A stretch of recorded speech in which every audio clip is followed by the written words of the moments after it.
அனைவருக்கும் வணக்கம். இது வீதி உலாவின் ட்ராவல் vlog. இந்த ட்ராவல் vlogல நான் உங்களோட என்னுடைய நேபாள் பயண அனுபவங்களை பகிர்ந்துட்டுருக்கேன். ஸோ என்னுடைய அடுத்த நாள் நாங்கள் என்ன பண்ணோம் அப்படின்னாக்கா, நேபாளில் ஒரு ஹெரிட்டேஜ் டூர் மாதிரி பிளான் பண்ணோம். ஏன்னா நேபாளில் பார்த்திங்கன்னா மொத்தம் 7 யுனெஸ்கோ வேர்ல்ட் ஹெரிட்டேஜ் சைட்ஸ் இருக்குது. அதாவது 7 இடங்களை யுனெஸ்கோ வேர்ல்ட் ஹெரிட்டேஜ் சைட்டாக இது பண்ணியிருக்காங்க, ரெக்கக்னைஸ் பண்ணியிருக்காங்க. ஸோ அதில் ஒரு சைட் பசுபதிநாத் கோவில்.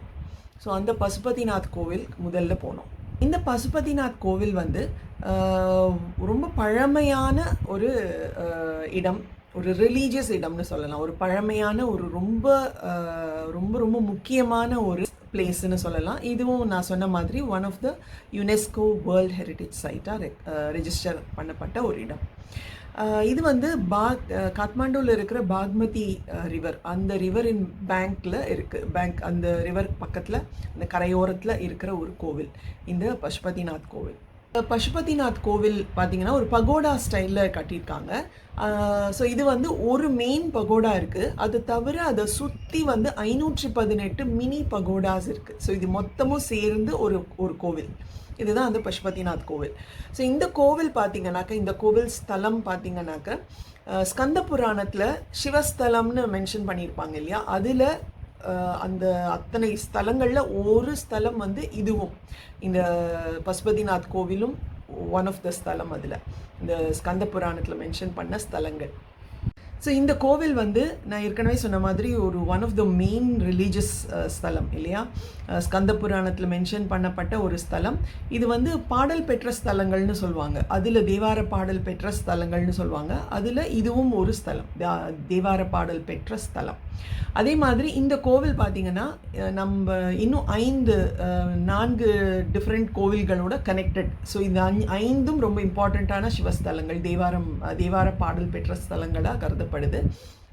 ஸோ இது பார்த்திங்கனாக்கா, இதில் சிவனுடைய தலை, அங்கே தலை வச்சு படுத்துட்டு இருக்காரு இந்த கோவிலில் அப்படின்னு நம்ம கன்சிடர் பண்ணோம் அப்படின்னாக்கா, அவருடைய கால்கள் காசி விஸ்வநாத் டெம்பிளில் இருக்கான். ஸோ அது வரைக்கும் நீண்டுட்டு இருக்கான். அதனால இந்த கோவிலும் அந்த காசி விஸ்வநாத் கோவிலும் கனெக்டட் அப்படின்ற மாதிரி நம்பப்படுது. ஸோ இவருடைய தலை பசுபதிநாத் கோவிலில் இருக்குது, இந்த காத்மாண்டுவில் இருக்கிற பசுபதிநாத் கோவிலில் இருக்குனாக்கா, அவருடைய கால்கள் காசி விஸ்வநாத் கோவிலில் இருக்கான்.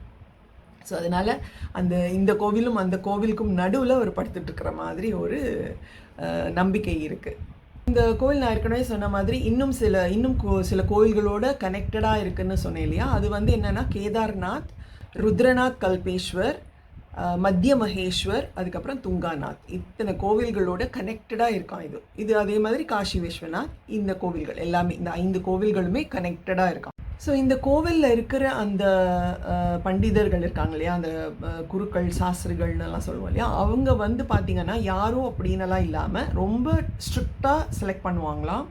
ப்ராப்பர்லி ட்ரெயின்டு வேத பண்டிதர்களை தான் செலக்ட் பண்ணுவாங்களாம். அதுவும் எப்படின்னா, கர்நாடகாவில் இருக்கிற ஸ்ருங்கேரி சாரதா பீட்டத்தில் ட்ரெயின் பண்ணப்பட்ட வேதிக் பிராமணர்கள், அவங்க தான் பண்டிதர்கள் தான் இந்த கோவில்களில் கடவுள்களுக்கு பூஜைகள் பண்ணுறது அந்த மாதிரி நிர்மாணிக்கப்படுவாங்களாம். ரொம்ப ஈஸி கிடையாதான். இந்த பசுபதிநாத் இருக்கார் இல்லையா, இந்த சிவன் இந்த சிவன் கிட்ட வேண்டிக்கிட்டால் நடக்காததே இல்லை அப்படின்ற மாதிரி ஒரு நம்பிக்கை இருக்குது. எதனால் அப்படின்னாக்க, மகாபாரத போர் அந்த தருணத்தில் பாண்டவர்கள் இந்த சிவனை நோக்கி வேண்டிக்கிட்டாங்களாம். அவர் அப்போ அந்த சிவன் பூமிக்கு அடியில் புதைஞ்சு கிடந்தாராம். ஸோ இவங்க வேண்டிக்கிறதுனால அவர் அந்த பூமியிலேருந்து ஒரு காளை மாடு வடிவத்தில் அப்படி வெளியில் வந்தாராம், பூமியிலேருந்து வெளியில் வந்தாராம். அப்போ அவருடைய பாகங்கள் நான் இப்போ ஏற்கனவே மென்ஷன் பண்ண இந்த கோவில்கள்லாம் அப்பியர் ஆச்சாம். ஸோ இந்த கோவிலில் அவருடைய அந்த கொம்பு இருக்கு இல்லையா, அந்த கொம்பு வெளியில் தான் இந்த பசுபதிநாத் கோவிலில். ஸோ நான் ஏற்கனவே சொன்ன மாதிரி அவருடைய தலை அந்த காளையோட தலை, கொம்போடு சேர்ந்து தலை இந்த பசுபதிநாத்தில் அப்பியர் ஆச்சான். அவருடைய அந்த ஹம்ப் இருக்கும் இல்லையா, அது கேதார்நாத்தில் அப்பியர் ஆச்சான். அதுக்கப்புறம் அவருடைய முகம் ருத்ரநாத்தில் அப்பியர் ஆச்சான். அதுக்கப்புறம் அவருடைய கால்கள் துங்காநாத்தில் அப்பியர் ஆச்சான். அதுக்கப்புறம் அவருடைய வயிற்று பகுதி வந்து மத்திய மகேஸ்வரில் அப்பியர் ஆச்சான். ஸோ மொத்தமாக இத்தனை இடங்கள்லையும் சேர்ந்து ஒரு காளை மாடு வந்து எழுந்து நின்றுச்சுன்னா எப்படி இருக்கும் இல்லையா? அந்த மாதிரி ஒரு இமேஜின் பண்ணி பார்த்தா ரொம்ப பயங்கரமாக இருக்குது. அந்த மாதிரி அப்பியர் ஆனதுனால இந்த 5 கோவில்களுமே கனெக்டடான கோவில்கள், ரொம்ப முக்கியமான சிவஸ்தலங்கள், பாடல் பெற்ற ஸ்தலங்கள் அப்படின்னு கருதப்படுது. பாண்டவர்கள் வந்து வேண்டிக்கிட்டு காளை மாடு வந்து வெளியில வந்ததா ஒரு கதை சொன்னேன் இல்லையா? அது வந்து எப்படி கனெக்ட் ஆகுது அப்படின்னாக்கா, அதுவும் ஒரு கதை தான், அது நம்பிக்கை தான். சிவனும் பார்வதியும் ஒரு ஒரு முறை வந்து மான் அதாவது கொம்பு உள்ள மான் வடிவத்தில் இருந்தாங்களாம். அப்போ வந்து இந்த தேவர்கள் வந்து நீங்கள் சிவன் உருவத்துக்கு திரும்ப வாங்க அப்படின்னு சொல்லி அவரை வந்து கொம்பை பிடிச்சி இப்படி ஃபோர்ஸ் பண்ணாங்களாம். நீங்கள் வந்து சிவன் உருவத்துக்கு வாங்க, ஏன் இப்படி மான் உருவத்தில் இருக்கீங்க அப்படின்னு சொல்லி. அப்போ அந்த ஒரு கொம்பு வந்து உடைஞ்சு போச்சான். அப்போ அவங்க தேவர்கள் வருத்தப்பட்டு ஐயோ பயந்து போய் அந்த கொம்பை வந்து ஒரு சிவலிங்கமாக வேண்டிக்கிட்டாங்களாம். அதுக்கப்புறம் வேண்டிக்கிட்டு அதை வந்து தரையில் புதைச்சி வச்சாங்களாம். அப்போ அப்படி புதைஞ்சது அப்படியே மறைஞ்சு போச்சான். அப்புறம் அவங்களால அந்த புதைச்ச அந்த கொம்பை வந்து கொம்பின் பகுதியை வந்து தேடி கண்டுபிடிக்க முடியலையும். அது அப்படியே புதைஞ்சே போயிருந்துதான். அதுக்கப்புறமா பாண்டவர்கள் வேண்டிக்கும் போது ஒரு முழு காளையாக உருவெடுத்து இவர் வெளியில் வந்ததாகவும் ஒரு நம்பிக்கை இருக்குது. நான் சொன்ன மாதிரி இந்த கதையும் அந்த கதையும் கனெக்ட் பண்ணி ஒரு நம்பிக்கை இருக்குது. இன்னொரு கதை என்னென்னா, இந்த புதைக்கப்பட்ட கொம்பு வந்து எப்படி வந்து கண்டுபிடிக்கப்பட்டது அப்படின்னாக்க, ஒரு மாடு ஓட்டுறவர் இருக்கார் இல்லையா, அவர் வந்து மாடு மேய்க்கிறவர் வந்து அவருடைய மாடுகள் எல்லாம் வந்து மேய்ச்சிட்டு இருக்கிறப்போ ஒரு இடத்துல மட்டும் அவருடைய ஒரு பசுமாடு வந்து அந்த இடத்துல தன்னால் பாலை கறந்துட்டு இருந்ததாம். அது மேலே பாலில் வந்து ஷவர் பண்ணிட்டு இருந்ததாம். இவர் என்னது இப்படி தானாகவே பால் வருது வெளியில் அப்படின்னு சொல்லிட்டு அங்கே போய் அதை தோண்டி எடுத்து பார்க்கும்போது அந்த இடத்துல ஒரு சிவலிங்கம் அவருக்கு கிடச்சிதான். ஸோ அந்த சிவலிங்கம் அவை எடுத்த இடம் தான் வந்து இந்த பசுபதிநாத் டெம்பிள் அப்படின்ற நம்பிக்கையும் இருக்குது. ஸோ இந்த கோவில் பார்த்தீங்கன்னாக்கா 4 என்ட்ரன்ஸ் இருக்குது. ஈஸ்ட், வெஸ்ட், நார்த், சவுத்னு 4 பக்கமும் என்ட்ரன்ஸ் இருக்குது. ஆனால் வெஸ்ட் சைடு என்ட்ரன்ஸ் மட்டும்தான் ஓப்பன். எல்லா நாட்களும் திறந்திருக்கிறது வந்து வெஸ்ட் சைடு என்ட்ரன்ஸ் மட்டும்தான். மற்ற 3 இடங்கள், மற்ற 3 கேட்ஸ் வந்து ஏதாவது சிவராத்திரி அந்த மாதிரி ரொம்ப இம்பார்ட்டண்ட் ஃபெஸ்டிவல் டைம்ஸில் மட்டும் ஓப்பன் பண்ணுவாங்களாம். மிச்ச நாட்கள் வந்து இந்த வெஸ்ட் கேட் மட்டும்தான் ஓப்பன் ஆகிருக்குமா. இந்த வெஸ்ட் கேட் இருக்கு இல்லையா, இது ஓப்பன் ஆகிருக்கும்னு சொன்னேன் இல்லையா. இந்த வெஸ்ட் கேட்டில் ஃப்ரண்ட்டில் வந்து ஒரு செக்யூரிட்டி பூத் இருக்குது. அங்கே போலீஸ் ஆஃபீஸர்ஸ் இருப்பாங்க, செக்யூரிட்டி ஆஃபீஸர்ஸ், போலீஸ் ஆஃபீஸர்ஸ் இருப்பாங்க. அவங்க ரொம்ப செக் பண்ணி தான் உள்ளே விடுறாங்க. எல்லாரையும்லாம் உள்ளே விடுறதில்ல. வெளியிலேருந்து வர்றவங்க, அதாவது இது உள்ள அனுமதி இல்லாதவங்கெல்லாம் வெளியில் வந்து ஒரு பிரகாரம் மாதிரி இருக்குது, அது வழியாக அதுலேருந்து தான் கோவிலை பார்க்கணுமே தவிர உள்ளே போக முடியாது, அவங்களுக்கு அனுமதி கிடையாது. சவுத் ஏஷியன் ஹிந்துஸ், அதுக்கப்புறம் வந்து நேபாளில் இருக்கிற புத்திஸ்ட்ஸும், திபெட்டில் இருக்கிற புத்திஸ்ட் மாங்ஸ், இவங்களுக்கெல்லாம் அனுமதி உண்டு. சீக்ஸ் அண்ட் ஜெயின்ஸுக்கு அனுமதி உண்டு. இது தவிர இப்போ வெஸ்டர்னர்ஸ் சில பேர் வந்து ஹிந்துயிசம் எம்ப்ரேஸ் பண்ணிவிட்டு அதை பிடிச்சி அதை எம்ப்ரேஸ் பண்ணிவிட்டு ஹிந்துவாக மாறி எல்லாம் வருவாங்க இல்லையா, அவங்களுக்கெல்லாம் கூட அனுமதி கிடையாது. ஹிந்துவிசமாக நீங்கள் ப்ராக்டிஸ் பண்ணால் ஹிந்துவாக மாறினா கூட அவங்களுக்கெல்லாம் அனுமதி கிடையாது. அதாவது original born Hindus, south Asian Hindus அந்த மாதிரி ரொம்ப பார்த்து தான் செக் பண்ணி தான் உள்ளே விடுறாங்க. இல்லைன்னா அவ்வளோ ஈஸி இல்லை, ரொம்ப ஸ்ட்ரிக்டாக இருக்காங்க. கோவிலில் இருக்கிற லிங்கம் பார்த்தீங்கன்னா 12 ஜோதிர் லிங்கங்களில் ஒன்று. இந்த லிங்கத்துக்கு 5 முகங்கள் இருக்குது.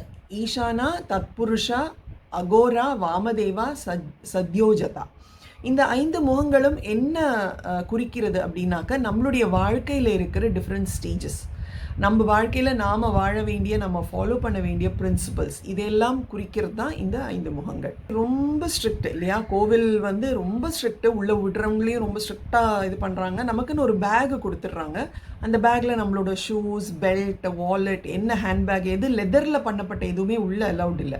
ஸோ இது எல்லாமே அது உள்ளே போட்டு நம்ம டெபாசிட் பண்ணிடணும், எதையுமே உள்ளே எடுத்துகிட்டு போக முடியாது. ஸோ அது மாதிரி ரொம்ப ஸ்ட்ரிக்டாக இருக்காங்க. நம்ம ப்ராப்பராக ட்ரெஸ் அப் பண்ணியிருக்கோமா அதையும் பார்க்குறாங்க. இல்லைன்னா அலோவ் பண்ணுறதில்ல, ஷார்ட்ஸ் எல்லாம் போட்டுட்டு அப்படிலாம் உள்ளே போக முடியாது. இது எல்லாமே நிறைய கோயில்கள் அது இருக்குது இல்லையா. ஸோ அது மாதிரி தான் இங்கேயும். ஸோ அதுக்கெல்லாம் அழகான ஒரு பேக் மாதிரி கொடுக்குறாங்க. ஸோ அந்த பேக்கில் நம்ம எல்லா திங்ஸையும் போட்டு டெபாசிட் பண்ணலாம், சேஃபாக பண்ணிவிட்டு திரும்ப வந்து கலெக்ட் பண்ணிக்கலாம். அண்ட் அந்த கோவிலை சுற்றி பார்த்தீங்கன்னா 4 சைட்லேயும் காரிடார்ஸ் மாதிரி வச்சுருக்காங்க. ஸோ அது வந்து கொஞ்சம் அப்லிஃப்டடாக இருக்குது. ஸோ இந்த உள்ளே போக முடியாதவங்க இந்த காரிடார் வழியாக போய் உள்ளே எப்படி இருக்குது கோவில் அப்படின்றது அங்கேருந்து பார்க்க முடியும். ஏன்னா அது கொஞ்சம் தூக்கி இருக்கிறதுனால உள்ளே இருக்கிறதெல்லாம் தெரியும். என்ன உங்களுக்கு பிரகாரத்துக்குள்ளே போக முடியாது, சுவாமியை பார்க்க முடியாது, பிரகாரத்துக்குள்ளே அவங்களால அவங்க உள்ளே போக முடியாது தவிர மற்றபடி மேலேருந்து அந்த உள்ளே இருக்கிற கோவிலில் என்ன இருக்குது எப்படி இருக்கும் அப்படின்றத அவங்களால பார்க்க முடியும், அவ்வளோதான். அண்ட் எங்களாலையும் கேமரா அலௌட் இல்லை, ஸோ ஃபோட்டோலாம் எடுக்க முடியல என்னால். கோவில் உள்ள கண்டிப்பாக ஃபோட்டோஸ் அலௌட் இல்லை, ஸோ கேமரா அலௌட் இல்லை. அங்கே எல்லாமே டெபாசிட் பண்ணிட்டு போயிட்டோம். பயங்கர கும்பல். ஸோ அங்கேயும் நம்ம கோவில்கள்லாம் இருக்கிற மாதிரி ஏஜென்ட்ஸ் வராங்க, வந்து எனக்கு இவ்வளோ பணம் கொடுங்க, நான் உங்களை கூட்டிகிட்டு போகிறேன், சுவாமிக்கிட்ட வந்து இது பண்ணுறேன் அப்படின்னு பண்ணுறாங்க. அதே மாதிரி பண்ணுறாங்க, நம்மளை கூட்டிகிட்டு போய் கிட்டக்க எடுத்துகிட்டு போய் அந்த ஸ்பெஷல் க்யூவில் நம்ம ஊரில் கோவிலெலாம் நடக்கும் இல்லையா, அதே இங்கேயும் இருக்குது, எல்லாமே இருக்குது. ஸோ நாங்களும் அந்த மாதிரி ஒருத்தரோடு போனோம். ஸோ எங்களை ஃபுல்லாக கூட்டிகிட்டு போய் சுவாமியெல்லாம் காட்டி எல்லாம் நல்லபடியாக கூட்டிகிட்டு வந்தார். அதுவும் இருந்தது. நல்ல கும்பல். அந்த கும்பலில் அந்த மாதிரி நம்மளால் தனியாக போகவே முடியாது. இந்த மாதிரி யாராவது ஒரு கைடட் ஆளோட தான் நம்ம போய் ஆகணும், வேறு வழியே இல்லை, இல்லாட்டா சமாளிக்க முடியாது, ரொம்ப கஷ்டம். But locals maybe they are அடிக்கடி வர்றதுனால அவங்களுக்கு டேலண்டடாக இருப்பாங்களோ என்னவோ தெரியல.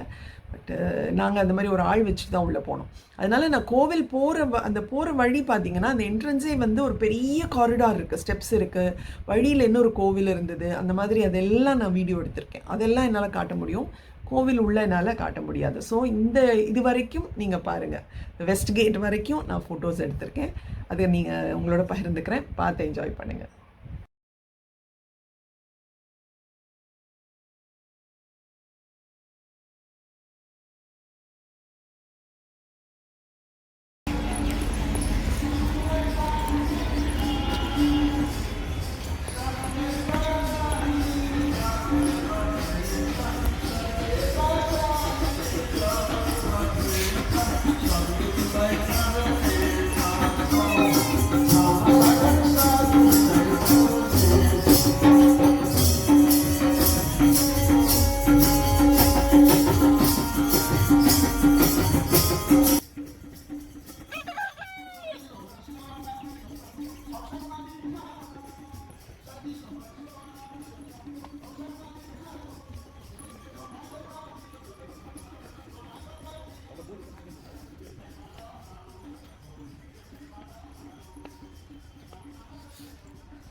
Monkey.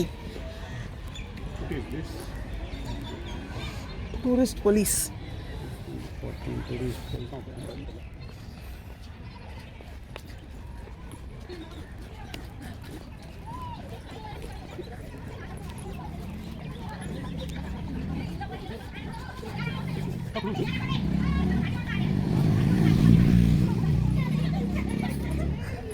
சன் வந்தாலும் குளிருது.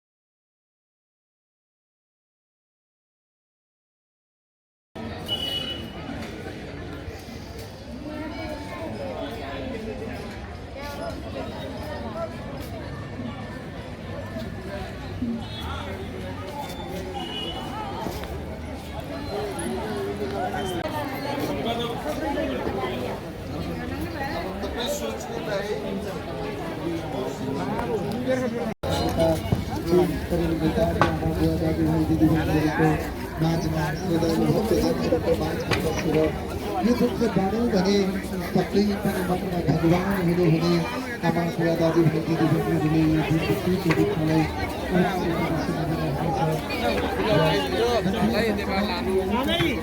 Dentro poco quella non si può la teoria.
Sir पूजा करा दें अभिषेक कर विसर्जन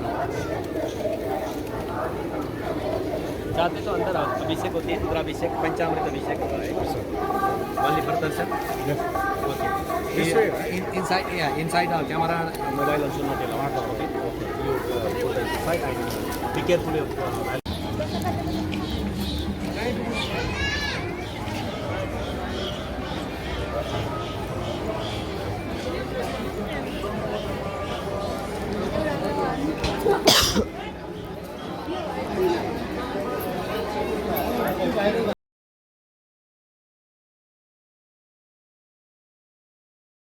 मंदिर के अंदर अलाउड नहीं है